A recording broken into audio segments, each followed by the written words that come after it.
बिजली महंगी हो रही है। गांव में सबसे ज्यादा बिजली महंगी हुई है।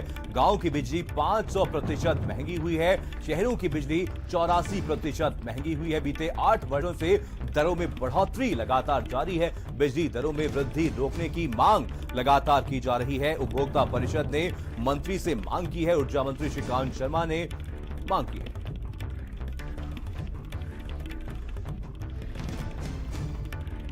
तो आपको बता दें कि बिजली की दरों में लगातार वृद्धि हो रही है और उपभोक्ता परिषद ने मंत्री से मांग की है।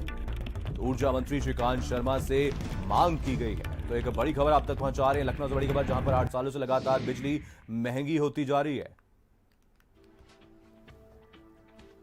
तो आपको बता दें कि ऊर्जा मंत्री श्रीकांत शर्मा से मांग की गई है। उपभोक्ता परिषद ने मंत्री से मांग की है। बिजली दरों में वृद्धि रोकने की लगातार मांग की जा रही है। पिछले 8 वर्षों से लगातार दरों में वृद्धि जारी है। शहरों की बिजली 84% महंगी हुई है। वहीं गांव की अगर बात करें तो गांव में बिजली 500% महंगी हुई है।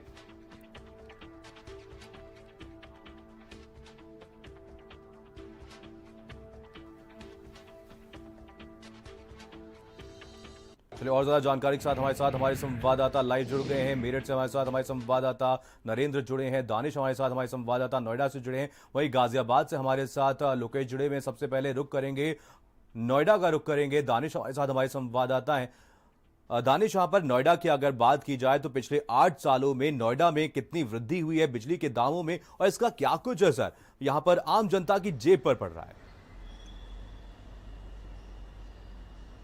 बिल्कुल, देखिए, नोएडा एक औद्योगिक नगरी के रूप में जानी जाती है। नोएडा में जो है उद्योग लगे हैं, नए नए निवेश यहाँ पर आते हैं। लेकिन जो बिजली व्यवस्था है, बढ़ते हुए जो इसके दाम है, उसको लेकर जो व्यापारी संघ है उनमें काफ़ी ज़्यादा रोष रहता है। और साथ ही जो उपभोक्ता संघ है उन्होंने भी बिजली की दरों को कम करने की मांग करी। और सबसे बड़ी बात कि बिजली से जो सबसे ज़्यादा खासा नुकसान होता है वो किसानों को और व्यापारियों को होता है। आम आदमी तो पहले से ही दंश झेल रही है बढ़ते हुए महंगाई का, लेकिन जब बिजली के दाम बढ़ते हैं तो उसकी एक कह सकते हैं कि जेब में डाका पड़ता है। तो वही जो उद्योग चलते हैं उनके ऊपर भी बहुत ज्यादा असर पड़ता है। चूंकि यहाँ बहुत ज्यादा ग्रामीण क्षेत्र नहीं है, किसान और खेती वाला इलाका नहीं है, लेकिन जो छोटे मोटे ग्रामीण क्षेत्र है वहां पर जो 500% के दाम बढ़े हैं उससे जो ग्रामीण है वो भी काफी ज्यादा परेशान रहते हैं, उनके ऊपर काफी ज्यादा असर पड़ता है। अब बड़ा सवाल ये खड़ा होता है कि जब लगातार मांग करी जाती है, यहाँ नोएडा के अगर हम औद्योगिक उद्योग से जुड़ी बातें करें तो एनईए लगातार मांग करता है कि बिजली की दरों में जो है कमी करी जाए, बिजली व्यवस्था सुधारी जाए, बिजली कटौती जो है कम करी जाए। तो वहीं ग्रामीण क्षेत्र से भी लगातार मांगे उठती रहती हैं, लेकिन बिजली विभाग के कानों पर जू नहीं रेंगती। अब जो ऊर्जा मंत्री हैं उनसे मांग करी गई है, तो आने वाले वक्तों में इस बात का पता चलेगा कि हाँ आखिर उन मांगों का क्या होता है। लेकिन ये जरूर कहना लाजमी है कि हाँ बिजली ने एक आम आदमी और एक आम बिजनेसमैन की कमर तोड़ दी है। बिल्कुल। गाजियाबाद से लोकेश भी हमारे साथ हमारे संवाददाता जुड़े हैं। लोकेश, यहाँ पर सवाल ही खड़ा होता है कि आखिर वजह क्या है कि यहाँ पर बिजली के दामों में लगातार वृद्धि होती जा रही है और इसका किसानों पर क्या कुछ असर देखने को मिल रहा है? देखिए मनीष, अगर आंकड़ों पर गौर करें तो पिछले 2 सरकार यानी कि समाजवादी पार्टी और मौजूदा सरकार के समय पर ये सारी वृद्धि की गई है। और सबसे ज्यादा असर जो है वो ग्रामीण में पड़ा है, क्योंकि ग्रामीण के जो मीटर चार्जेस हैं वो 500% बढ़ाए गए हैं। इसके अलावा जो फिक्स चार्जेस हैं वहाँ पर वो 500% है, जबकि शहरी क्षेत्र में ये 84% से लेकर के 90% के बीच में है। और जो कृषि है, कृषि के अंदर जो फिक्स चार्जेस हैं वो 126% तक बढ़े हैं। तो एक तरफ सरकारें किसानों को लेकर के कम बिजली मुहैया कराने की बात करती हैं, तो दूसरी तरफ ये भी एक हकीकत है कि जब कृषि की लागत बढ़ती है, खासकर जो ट्यूबवेल ऑपरेट किए जाते हैं, मौसम कृषि की बुआई का है, इस वक्त सबसे ज्यादा जो है वो ट्यूबवेल रन करते हैं और इसमें बिजली की खपत बढ़ती है। तो एक तरफ कृषि में लागत बढ़ती है और दूसरी तरफ दाम उतने बेहतर नहीं मिलते बाजारों में, और ये वजह है कि कृषि की कमर टूटती जा रही है। दूसरी तरफ अगर ग्रामीण क्षेत्रों की बात करें तो वहां भी जब 500% तक की बढ़त दर्ज की गई है और ग्रामीण क्षेत्रों में अधिकतर किसान ही रह रहे हैं, और वहां पर कारोबार, अगर किसानों की बात करें तो किसानों को अधिक पैसा देना पड़ रहा है।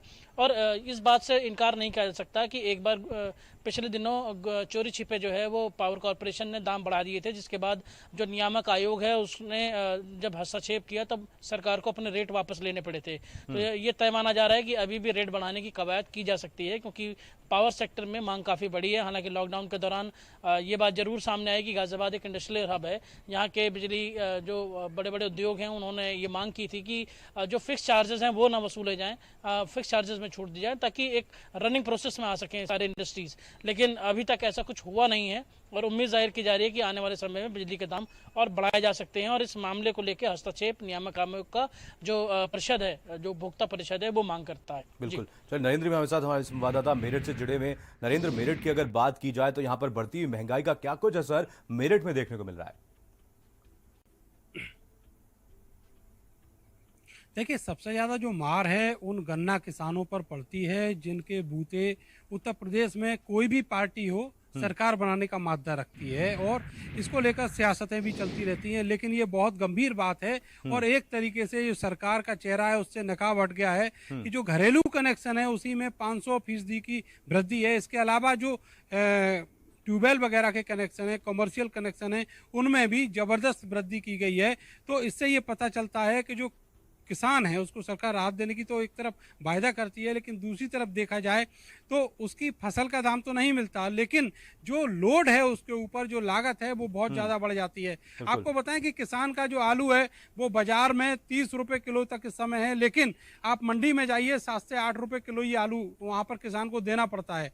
तो ऐसे हालात हैं, सरकार ने कोई व्यवस्था नहीं बनाई हुई है जो कि वो अपनी लागत निकाल सके, लेकिन उसके बावजूद भी बिजली की इतनी बढ़ी हुई दरें बताती हैं कि किस तरीके से किसान का इस प्रदेश में शोषण किया जा रहा है, चाहे वो गन्ने के पेमेंट को लेकर हो, चाहे वो इस तरीके से किसान के ऊपर एक अघोषित मार जो है वो पड़ रही है उसको लेकर हो। तो किसान को अल्टीमेटली ये सब झेलना पड़ रहा है। दूसरी बात यह है कि जो शहरी क्षेत्र है वहां पर भी घरेलू बिलों के नरेंद्र, आप सभी लोग नजर बनाए रखिए, आप सभी से अपडेट लेते रहेंगे। फिलहाल तमाम जानकारी के लिए आप सभी का बहुत बहुत धन्यवाद। और इसी बीच